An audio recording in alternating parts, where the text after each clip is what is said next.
మన ముద్రాలలో ఇంతవరకు స్థానము అనేది కొంచెం చాలా వీక్గా ఉన్నారు మన ముద్రాలలో. ఇంతకుముందు డైరెక్ట్ 3 సార్లు మన మఠం గంగా కిషన్ గారు చైర్మన్ చేశారు, మున్సిపల్ చైర్మన్గా. ఆ తర్వాత నుండి మళ్ళీ ఎవరు రాలేదు. అదేవిధంగా చూస్తూ పోతే లాస్ట్ టైం మన 27 డివిజన్ వెల్లింగ్ నారాయణ గారు కార్పొరేటర్ గారు. ఆ తర్వాత ఇప్పుడు మళ్ళీ రీఎలక్షన్లో మన మున్సిపల్ ఎలక్షన్ 26లో విషయాన్ని మనం గుర్తుంచుకోవాలి. కాబట్టి పెద్దమ్మ దేవిని మనం ఎన్ని విధాలుగా మనము సేవ చేస్తే మనకు పెద్దమ్మ దేవి అన్ని విధాలు ఆశీర్వాదం ఇస్తూ ఉంటుంది అనేటటువంటి ఉద్దేశం. మేమేదైనా తప్పుగా మాట్లాడుంటే మాకు క్షమించాలా అటువంటి విషయాన్ని నేను మళ్ళీ మన అనేటటువంటి విషయం విక్రమ్ గారికి కూడా చెప్పినాను నేను. కాబట్టి మన పెద్దమ్మ దేవి ఆశీస్సులు తప్పకుండా అందరికీ బాగా జరుగుతుంది అనేటటువంటి ఉద్దేశంతో నేను నాకు ఈ సమయం ఇచ్చినందుకు నేను వచ్చిన వాళ్ళకి చివరి ఘట్టంలో మనకి రమేష్ గారు మాట్లాడాల్సిందిగా మేము అన్ని ప్రాబ్లమ్స్ సాల్వ్ చేసుకుంటూ వచ్చినట్టు మేము అనుకుంటున్నాము. ఆ పెద్దమ్మ తల్లి రియల్లీ దయాలు అనుకోవాలి. మనకి పీఠానికి వచ్చింది. అసలు కార్పొరేటర్ గెలిస్తే చాలా అనుకున్న టైంలో అంత టెన్షన్ పడి అంత కార్పొరేటర్స్ వీళ్ళని మనం అనుకున్నాము. కానీ తీరా చూసే పెద్దమ్మ తల్లి శివుని దయ అన్నట్టుగా అది మేర దాకా వచ్చిందంటే అది రియల్లీ అదృష్టం అని అనుకుంటాం. ఇక రమేష్ చెప్పాలంటే తను ఏ పని స్టార్ట్ చేసినా సంఘం తరపు నుంచి మన ఎల్లమ్మూట ముదర్ సంఘం నుంచే స్టార్ట్ చేసేది. ఆయన అట్ల మటుకు చాలా మటుకు కలిసి వచ్చింది. అదే విషయంలో మేము సంఘంలో ఫస్ట్ సన్మానం మేమే చేద్దాం అనుకున్నాం, కానీ అది మేర అయిపోయేసరికంటే అసలు పొజిషన్ ఎట్లయిందంటే మా సంఘం ఇంకోటిపోయింది అన్నట్టు అయిపోయింది. ఈవెన్ దో మాకు ఇంత టైం ఇచ్చి లేట్ అయినా సరే టైం ఇచ్చినందుకు అన్న ధన్యవాదాలు చెప్తూ చివరికి అన్నగారు మాట్లాడుతున్నారు. ప్రపంచ మహిళా దినోత్సవ సందర్భంగా సోదరులందరూ కూడా శుభాకాంక్షలు తెలియజేస్తున్నాం. ముఖ్యంగా ఈరోజు మహిళా దినోత్సవ సందర్భంగా ఈ సన్మాన కార్యక్రమాన్ని విచ్చేసిన సంఘం అధ్యక్షులు, అలాగే మన యువ నాయకుడు Congress party division incharge Vikas garu, ఇలా ముద్రా సంఘ సభ్యులందరికీ కూడా పేరు పేరున నమస్కారాలు తెలియజేస్తూ, ముఖ్యంగా నేను మన కిరణ్ చెప్పినట్టు ప్రతిదానికి నాకు నిజామాబాద్లో ఫస్ట్ ఎల్లమ్మగుంట సంఘమే సన్మానం చేసింది. టౌన్ ప్రెసిడెంట్ అయినప్పుడు కూడా, టౌన్ జనరల్ సెక్రటరీ అయినప్పుడు, టౌన్ కన్వీనర్ అయినప్పుడు, జిల్లా అధ్యక్షుని అయినప్పుడు, మళ్ళీ ఏ సందర్భంలో కూడా నేను కరాటేలో కూడా బెల్ట్ తీసుకున్నప్పుడు కానీ ప్రపంచ రికార్డులో నిలబడిన ప్రతిసారి నాకు ఇక్కడే సన్మానం అయ్యింది. అదేందేమో నాకు ఎల్లమ్మ తల్లి దీవెనదారుని అనుకుంటా. ఈరోజు మహేష్ కుమార్ గౌడ్ అంటే ఎల్లమ్మ వాళ్ళ కులదైవం, ఉత్తరాల కులదైవం పెద్దమ్మ తల్లి. ఆ ఎల్లమ్మ తల్లి వచ్చి పెద్దమ్మ తల్లి అది భిక్ష పెట్టింది అనుకుంటున్నాను. శివ దీక్షల పాలన ఉన్నప్పుడు శివరాత్రి రోజే మహేష్ కుమార్ గౌడ్ ఒక శివుని రూపంలో వచ్చి, నేను కార్పొరేటర్ వస్తేనే కార్పొరేటర్ నాకు పెద్దగా చాలా అని అనుకున్నా. అంటే నాకున్న ఆర్థిక పరిస్థితికి, నా కుటుంబ నేపథ్యంలో నేను అనుకున్నా అది అంతవరకు అయితేనే నా అదృష్టము అని అనుకుంటున్నాను. కానీ నేనేమనుకుంటున్నా అంటే ఏ పనిలో అయినా, విద్యలో కానీ, వ్యాపారంలో కానీ, రాజకీయంలో కానీ, స్పోర్ట్స్లో కానీ నమ్మకమైన నిస్వార్థంగా ఎవరైతే నిస్వార్థంగా సేవ చేస్తారో సంఘానికి కానీ, పార్టీకి కానీ, డివిజన్ ప్రజలకు కానీ, గ్రామంలో కానీ నిస్వార్థంగా సేవ చేసి నిజమైన న్యాయబద్ధమైన నాయకత్వ లక్షణాలు కలిగి ప్రజలకు ఎవరైతే అందుబాటులో ఉండి సేవ చేస్తారో ఖచ్చితంగా వాళ్ళు మనకు ఈ పీఠం దక్కిస్తారని నేను అనుకుంటున్నాను. ఎందుకంటే నేను గత 40 సంవత్సరాల నుండి కూడా ఎన్ఎస్ఏ ద్వారా పార్టీకి సేవ, ప్రస్తుతం రాష్ట్ర చైర్మన్ కాంగ్రెస్ వైస్ చైర్మన్గా అన్ని పదవులు చేసుకుంటూ వచ్చిన పార్టీ. కానీ నాకు ఎప్పుడు నామినేటెడ్ పదవులు రాలేదు. డి శ్రీనివాస్ ఉన్నప్పటి నుంచి కూడా నేను మా డివిజన్కి ఇన్ఛార్జిని. కానీ ఎవరినో పక్కన తీసుకొచ్చి డబ్బులను తీసుకొచ్చి టికెట్ నిలబెడుతుంది, నాకు టికెట్ అయిపోతాడు. అరే అన్న ఏమైంది, అన్ని పనులు ఏం చేస్తున్నాడు, టికెట్ నీ దగ్గర డబ్బులు ఎవరు రాను గరీబ్ డబ్బులు ఎక్కడికి తెస్తావని నేను పక్కన పెడుతుంది, నామినేటెడ్ ఇస్తాను. అరే అట్లా అంటే నాకు అట్లా 30 సంవత్సరాలు గడిచిపోయింది. గత ఎలక్షన్లో అప్పుడు కాంగ్రెస్ పార్టీ గాలి లేకుండే, అయినా కూడా నాకు ఒకసారి నేను కార్పొరేటర్ పోటీ చేయాలి నేను ఒకటి మైండ్లో ఫిక్స్ అయినా. నేను నా డిగ్రీ అయిపోయిన నుంచి కూడా గెలువని కూడా ఒకసారి నేను చేయాలి. అని గత ఎన్నికల్లో నేను పోటీ చేయడం జరిగింది, ఓడిపోయినా. ఆ ఓడిపోయిన తర్వాత మళ్ళీ ఇప్పుడు ఈ ఎలక్షన్లో లేడీస్ రిజర్వేషన్ ఫస్ట్ టైం అడుగుతాను. మహిళా దినోత్సవం సందర్భంగా ఏమంటున్నానంటే లేడీస్ కాకపోతే ఇప్పటి కూడా నాకేం దొరకకపోయేదేమో అని అనుకుంటున్నాను. ఆ లేడీస్ రిజర్వేషన్ అయింది కాబట్టి అక్కడ గెలవడం జరిగింది. దాని తర్వాత అదృష్టం కొద్ది మేయర్ పీఠం దక్కడం. ఇక మేయర్ పీఠం దక్కడం అంటే నిజంగా వాస్తవం మనకి కిరణ్ చెప్పినట్టు ఆ గుడి ఇంతే ఉంటుంది. కానీ నేను దాదాపు ఒక 8 సంవత్సరాల నుంచి నేను పెద్దమ్మ తల్లిని ఎప్పుడైతే మొక్కుతున్నానో శివమాల వేసుకుంటా కూడా. పెద్దమ్మ తల్లి అంటే అమ్మవారిలో మొదట అవుతారు, తర్వాతే పార్వతీదేవి అవుతారు, తర్వాత దుర్గవతి, అన్ని మాతలు ఒకటే. కానీ ఫస్ట్ మొదటి అవతారమే పెద్దమ్మ తల్లి. ఆ పెద్దమ్మ తల్లికి నేను ఎప్పటి నుంచి అయితే మొక్కుతున్నానో మా పాపకి ఎంబీబీఎస్ సీట్ వచ్చింది, తల్లికి మొక్కలని. మా ఇంకో పాప విట్ యూనివర్సిటీలో సీట్ వచ్చింది, ఇంకో పాప ఐఐఎంలో క్యాట్లో సీట్ కొట్టింది, ఇంకోటి బిఎన్ఆర్ కాలేజ్ ఫేమస్ టాప్ 5 ఉంటే దాంట్లో మా కొడుకు సీట్ వచ్చింది. నేను ఏమనుకుంటానంటే పెద్దమ్మ తల్లిని నమ్ముకుంటే ఖచ్చితంగా మంచిగా ఒక నమ్మకం ఏర్పడింది. పెద్దమ్మ తల్లి అంటే నేను ముదిరాజ్ సంఘానికి గత 20 సంవత్సరాల నుంచి కూడా సేవ చేస్తున్నాను. ఆ జాతికి సేవ చేసినందుకే ఆ పెద్దమ్మ తల్లి నన్ను కరుణించిందేమో అని అనిపిస్తున్నాను. నేను నిస్వార్థంగా సేవ చేస్తాను. ఎక్కడ కూడా ₹1 వసూలు చేయకుండా బహిరంగ సభలు చేసిన, ఎక్కడ ₹1 వసూలు చేయాలి ఎప్పుడు కూడా. అందరికీ తెలుసు. ఎన్నో ధర్నాలు చేసిన టీఆర్ఎస్ ప్రభుత్వానికి వ్యతిరేకంగా పెద్ద 5-6 వేల మందితో పాదయాత్ర చేసి నడి ఒడ్డున సభ పెట్టి కేసీఆర్కు వార్నింగ్ ఇచ్చారు. పెద్ద ధర్మయుద్ధం పెట్టి 60-70 వేల మందితో కామరేట్లకు ధర్మయుద్ధం పెట్టాం కేసీఆర్ మీద. ధర్మయుద్ధం పెట్టి కేసీఆర్ ఓడగొట్టిందే ముదిరాజు.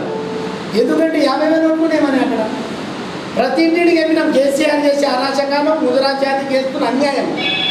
ఇవన్నీ చేసుకుంటే రాష్ట్రమంతా జరిగి కేసీఆర్ను నేను చాలా సభలలో చెప్పిన బిడ్డ కేసీఆర్ నిన్ను గద్దెదించకపోతే నేను మొదటి స్థానం అనుకుంటాం రాష్ట్రంలో. బీసీలలో మొదటి స్థానం ముదిరాజులని. కానీ రాజకీయంగా చూస్తే ఒక్కడు కూడా మేలే ఉన్నాడు. అంటే ఆర్థిక పరిస్థితి లేక రాజకీయం రాణించలేకపోతుంది. ఇప్పుడు మనకు ఈ స్థానం ఎట్లా వచ్చిందంటే అటు ప్రజలకు సేవ చేసుకుంటూ ఇటు సంఘానికి సేవ చేస్తూ నిస్వార్థంగా సేవ చేసిన కాబట్టి ఆ పెద్దమ్మ తల్లి ఆ శివుడు ఈరోజు మనకి భిక్ష పెట్టి ప్రభుత్వ పరంగా వచ్చే సంక్షేమ ఫలాలు నిజామాబాద్ అభివృద్ధి చేయాలని ఆ ఈశ్వరుడు మహేశ్వర గౌడు రూపంలో నాకు ఈ భిక్ష పెట్టి ప్రతి పేద ఇంటికి సంక్షేమ ఫలాలు కాంగ్రెస్ పార్టీ అందియాలి, నిజామాబాద్ను వరంగల్ కరీంనగర్ స్మార్ట్ సిటీ చేయాలని ఈ అవకాశం ఇచ్చింది నేను అనుకుంటున్నా. ఎందుకంటే మహేష్ కుమార్ గౌడ్ గారికి కాంగ్రెస్ పార్టీకి కూడా నా జీవితాంతం నేను ప్రాణం ఉన్నంత వరకు రుణపడి ఉంటా. ఖచ్చితంగా ప్రతి పేద కులాన్ని నిజామాబాద్లో ఉన్న ప్రతి కులాన్ని రాజకీయంగా కొత్త నాయకులను కొత్త కార్యకర్తలను చేసి ప్రతి కులం నుంచి కార్పొరేట్ అయ్యేటట్టు నామినేటెడ్ పదవులను కార్పొరేట్ పదవులు అన్ని వర్గాలను తీసుకొచ్చి అందరికి లాభం చేస్తూ అన్ని కులాలకు కాంగ్రెస్ పార్టీని ఎదురులేని దిశ పయనంలో చేస్తా అని ఆ పెద్దమ్మ తల్లి సాక్ష్యం శివుని మీద ప్రమాణం చేసి నేను ఈ మీడియా ముఖంగా చెప్తున్నా. వచ్చే ఎలక్షన్లో 40 సీట్లు డివిజన్లో కాంగ్రెస్ పార్టీ ఖచ్చితంగా సాధిస్తాం, అది చేసి పెడతాం. ప్రతి పేదలకు అర్హులకు పెన్షన్లు కానీ డబుల్ బెడ్రూమ్లు కానీ ఇంధనం ఇల్లు కానీ రేషన్ కార్డులు కానీ ప్రతి పేదింటికి ఖచ్చితంగా ఇప్పిస్తామని నేను పెద్దమ్మ తల్లి మీద ప్రమాణం చేసి చెప్తూ నాకు ఈ అవకాశం ఇచ్చిన ఎల్లమ్మగుట్ట ముదిరాజ్ సంఘానికి ఎల్లమ్మగుట్ట ఈ ఎల్లమ్మ తల్లి నాకు నిజంగా నేను ప్రతిసారి అనుకుంటుంటే గతసారి ప్రతిసారి ఎల్లమ్మగుట్ట నేను జిల్లా కమిటీ సమావేశాలు పెట్టినప్పుడు ఎల్లమ్మగుట్టలో పెట్టాను. పెద్ద సంఘంలో వాళ్ళు కిరాయి అడిగారు, మరి కులం కోసం పెడితే కిరాయి ఫంక్షన్ హాల్. ఇక్కడికి కూడా జిల్లా అన్ని దాదాపు ఒక 10-12 మండలాలు ఇక్కడ వచ్చి సమావేశాలు చేశారు. దేనికోసం మన హక్కులు కేసీఆర్ కాల రాస్తున్నాడు, దాన్ని సాధించుకునేదాకా మనం పోరాటంలో ఉండాలి అనే ఉద్దేశంతో ఎన్నో ఉద్యమాలు చేసాం. ఇక్కడ నుంచే స్టార్ట్ చేసాం. మళ్ళీ కృష్ణస్వామి మొదటి మీద హైదరాబాద్ జయంతులు ఇక్కడనే జరిపారు పైన. మళ్ళీ అనైమనే స్టార్ట్ చేసిన పెద్దలు ఆయనది కూడా మనం జయంతి ఉత్సవాలు ఇక్కడనే చేసాం. అంటే ప్రతిదీ కూడా నాకు ఏదేమో ఎల్లమ్మ తల్లి అంటే కౌంటర్లో హృదయంగా పెట్టి అల్లే వచ్చి భిక్ష పెట్టారు. ఏది కూడా కానీ వాళ్ళకి దానిదే పడినట్టు. ఎందుకంటే నేను ఏమంటున్నానంటే ఏ కులమైనా ఎవరైనా కూడా మంచి అంటే సేవ నిస్వార్థంగా సేవ చేసుకుంటూ వెళ్ళిపోతే ఖచ్చితంగా ఈరోజు కాకుండా రేపు అవకాశం వస్తుంది. ఎందుకంటే మన ఒడేబలింగం అన్న కూడా మీటింగ్ వచ్చినప్పుడు కలుస్తుంటే కూర్చొని మాట్లాడుతుంటుంది. అసలు ఆయన ఉంటే ఈరోజు కార్పొరేటర్ అసలు ఏ పార్టీకి పోయేది కాదు. ఆయన లేని లోటు వచ్చే ఎలక్షన్ అయినా వికాసం తీరుస్తాడని నేను అనుకుంటున్నా.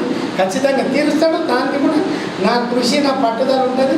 వచ్చేసారి ఎల్లమ్మ గుట్టలు ఎన్ని డివిజన్లు అన్ని డివిజన్లు కాంగ్రెస్ పార్టీ గెలిపించే బాధ్యత కూడా నేను తీసుకుంటే అట్లా డెవలప్మెంట్ చేసి చూపిస్తాను. ఒట్టిగా తీసుకోండి కాదు, ప్రతి ఇంటికి పేద ఫలాలు ఇంటికి అందించి సంక్షేమ ఫలాలు అందించి అభివృద్ధి చేసి చూపించి ఖచ్చితంగా కాంగ్రెస్ పార్టీ అయితే నేను చేస్తుందని ఒక మెసేజ్ పోవాలి కాంగ్రెస్ పార్టీకి.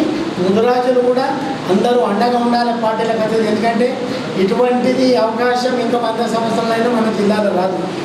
కాబట్టి ప్రతి ముదిరాజు కూడా ఆలోచించి మన 33,000 ఓట్లున్నాయి, ఖచ్చితంగా 30,000 ఓట్లు కాంగ్రెస్గా పడినట్టు మనం అందరం కలిసికట్టుగా చేస్తే అవుతుందని నేను అనుకుంటున్నా. ఆ నమ్మకంతోనే 40 సీట్లు గెలిపిస్తాను. ఎందుకంటే 35 డివిజన్లో ముదిరాజుల ఓట్లు ఉన్నాయి. ఖచ్చితంగా ఇప్పుడు మనకి అప్పుడు మనం ఇంతకుముందు కూడా మనం ఇంత ఓట్లు పడేది. ఇప్పుడు ఇంకా ఖచ్చితంగా 100% మనకు కాంగ్రెస్ పార్టీకే పడతాయి. వచ్చేసరికి ఇంకా 10 సంవత్సరాల వరకు కూడా ముదిరాజులను ఎవరు కదిలించలేరు కాంగ్రెస్ పార్టీ సింబల్ మీద అనే నమ్మకంతో చేస్తూ కూడా మీరు కూడా అందరు కలిసి నాకు ఈ పెద్దలు కూడా అందరూ కూడా ఆశీర్వాదం ఇవ్వాలి. నగర కమిటీలో కూడా అన్ని సంఘాలు ఏకతాటిపైకి తీసుకొచ్చి మీ వంతు సహకారం కూడా చేయడానికి మనవి చేస్తూ ఈ అవకాశం ఇచ్చినందుకు కూడా ముదిరాజు సంఘానికి నేను జీవితాంతం కూడా రుణపడతాను.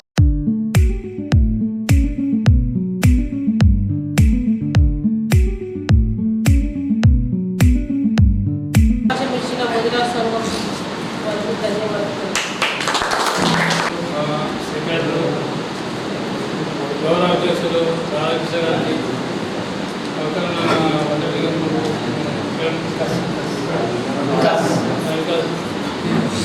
మా మీడియా మిత్రులకు, మా సంఘ సభ్యులందరికీ హృదయపూర్వక నమస్కారాలు తెలియజేస్తున్నాను.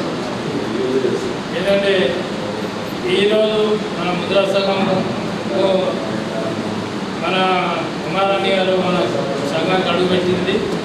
మన ముదిరాజు గెలిచిందంటే మనం బాగా చాలా పెద్ద గొప్పతనం ఇది, చాలా గొప్పతనం ఇది. చోట్ల గెలిచే అవకాశాలు ఉండే కొద్దిగా జారిపోవట్ల మనకు ఆ అవకాశం దక్కలేదు. ఇంకా రానున్న కాలంలో ఇంకా గెలుస్తాయని నా నమ్మకం నాకు ఉన్నది. మళ్ళీ ఎల్లమ్మ తల్లి ఆశీర్వాదం, మళ్ళీ రెండోది వెంకట రమేష్ గారు చెప్పిండు, పెద్దమ్మ తల్లి కూడా ఆశీర్వాదం ఖచ్చితంగా ఉంటుందని, ఈ ఆశీర్వాదం అందరికీ ఉంటుందని నేను తెలియజేస్తాను. మహిళా దినోత్సవం సందర్భంగా ముదిరాజ్ కమ్యూనిటీ మహిళలందరికీ మహిళా దినోత్సవ శుభాకాంక్షలు. ఈ కాంగ్రెస్ పార్టీ నుండి మన మేయర్ ముదిరాజ్ కమ్యూనిటీ నుంచి అయినందుకు చాలా సంతోషం. వాస్తవంగా చెప్పాలంటే మునక్కాపు కమ్యూనిటీ ఇంకా ముదిరాజ్ కమ్యూనిటీ ఇద్దరు పోటీ పడ్డారు. రేవంత్ రెడ్డి గారు ముదిరాజ్ కమ్యూనిటీకి ఏది ఇవ్వాలి కాబట్టి ఖచ్చితంగా ముదిరాజ్ కమ్యూనిటీకి మేయర్ ఇవ్వాలని అవకాశం ఇచ్చారు. కావున నేను కార్పొరేటర్ ఉన్నా లేకున్నా కానీ మీకు ఖచ్చితంగా అందుబాటులో ఉంటా. ఏ పని పడ్డా కానీ పీసీసీ ఏ పని ఉన్నా కానీ ఖచ్చితంగా మీకు చేస్తానని హామీ ఇస్తుంది.